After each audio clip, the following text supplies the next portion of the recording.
Welcome to the DoubleACS Daily News. In an effort to reduce the amount of litter from nip bottles, some state lawmakers are working to implement a 5-cent deposit for the bottles. State Representative Jim Hawins is one of those lawmakers. We spoke with him to get the details. I think the thing that I've heard most about from constituents from when I was elected was the nips on the side of the road. People are so concerned about that.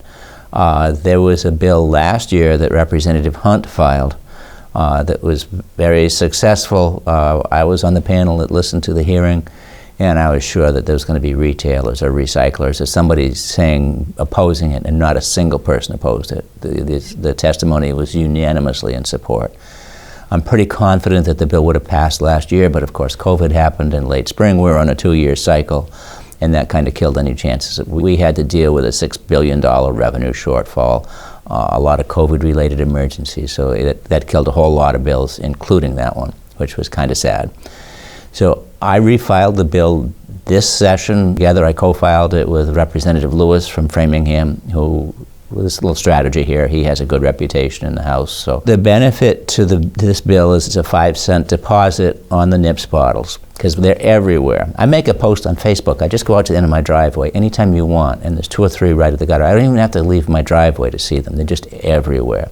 So the benefit to the 5-cent deposit is people want to pick them up, because you can get more in a trash bag. If you're going around with a trash bag, if you're somebody that counts on this for some of your income, you could fill a trash bag with 2-liter bottles and you'll get like $1 for it. If you fill a bag with nips, you're probably going to get $30 for it. So the incentive is there to find the nips. The result is that now they'll be gone, hopefully, from the side of the street, and being gone from the side of the street, that keeps them out of our rivers and waterways and keeps them out of the landfill.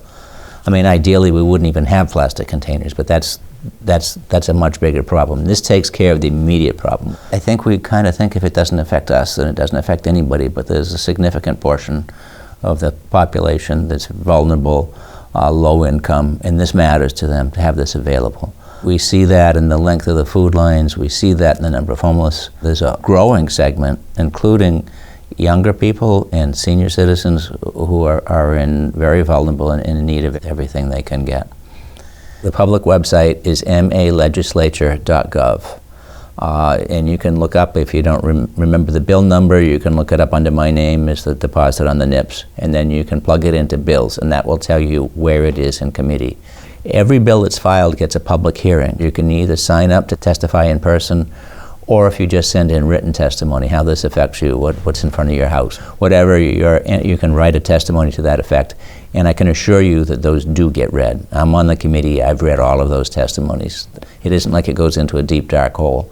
You could do that, and then you can follow where it goes through the legislative process. We're in a 2-year cycle, where it is by checking every now and then on that website.